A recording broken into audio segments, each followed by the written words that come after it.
Gaffer, can I get your reflections on the 90 minutes tonight? First and foremost, James, I'm delighted to get my first win as manager. Obviously, I had hoped it would have came on Sunday live on telly, but it wasn't to be. But really pleased to get the result in the end tonight. How pleased were you with the players' determination to keep going tonight, because it wasn't an easy game? No, I thought the players were excellent. The players were getting just as frustrated as what the supporters were at times, because when a team comes and plays the way that Edinburgh did in terms of getting 11 men behind the ball, it can be very difficult. And some of the best teams in the world struggle with breaking down teams that play that way. So, we're no different. But I thought the players stuck to the task. We spoke about the importance of trying to keep moving it quickly in the middle of the field and try and create 2v1s in the wide areas. And I thought we'd done that at times.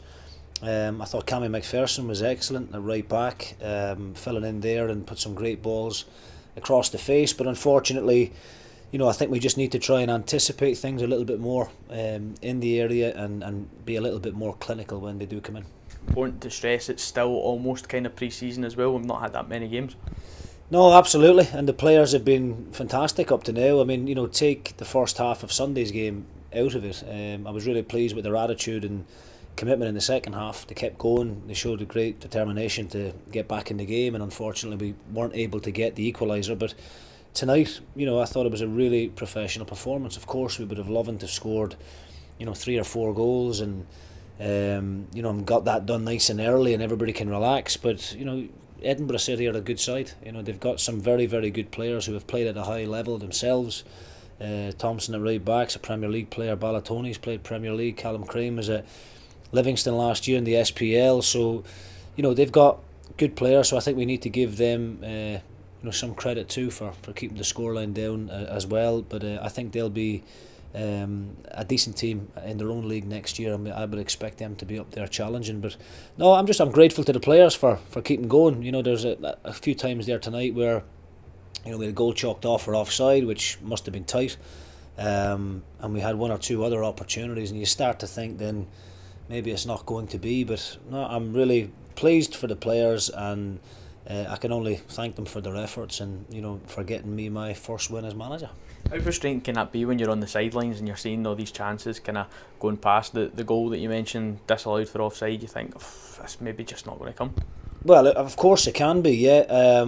But you've just got to keep going, I suppose, don't you? And the players never mean to miss chances. I would be more concerned tonight if we weren't creating anything at all. I think in the first half we probably didn't create enough and we didn't work the goalkeeper enough. But in the second half there we had 7 or 8 really good chances, and we were putting some great balls in the box, like I said, and we were actually starting to get that first contact, and I think that's important. And if we are continuing to be in the right areas, then the goals will definitely come. So it's a clean sheet. The back 4 were excellent. I thought McGinn and Flynn in front of those marshalled the midfield well, and Vaclav had a much less busier night tonight than what he did on Sunday. So plenty of positives to take. We know we can get better, and we will. But I think as well, we've got a very small squad. We're limited in numbers, and those players have had to play 2 difficult games. The majority of them have played 90 minutes in the 2 games, and will have to do so again on Saturday. So I think they deserve a lot of credit for their fitness levels at the moment.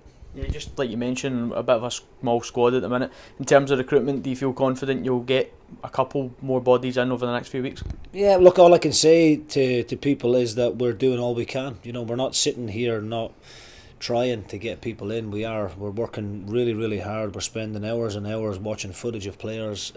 Gus and Tony are doing a hell of a lot of work behind the scenes, speaking to agents, speaking to players. So we have got a very long list of targets. The targets are of a good standard, as you would expect, and with that they've obviously attracting interest from other teams as well. So all I would ask for is patience, and I know I said it on Sunday as well. I'm not the most patient person in the world either, but unfortunately that's just what we have to be at the moment. These things don't happen as quickly as we would like them, but we're doing all we can, believe me. And just finally, East Kilbride on Saturday, how much are you looking forward to that? Yeah, as always, it's great. The Betfred competition at this stage is great because the games come thick and fast. As you said, probably not as fit as we would like to be, but I think everybody is in the same boat as ourselves. So we went to watch them, actually, myself and Gus and Sharpie. We went up and watched them on Saturday against Albion Rovers.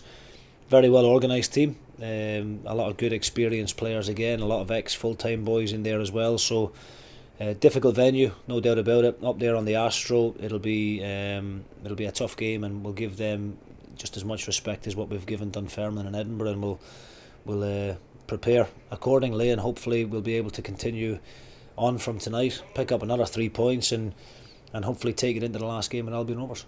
Gaffer, thanks for your time. Thank you very much. Cheers, Gaffer.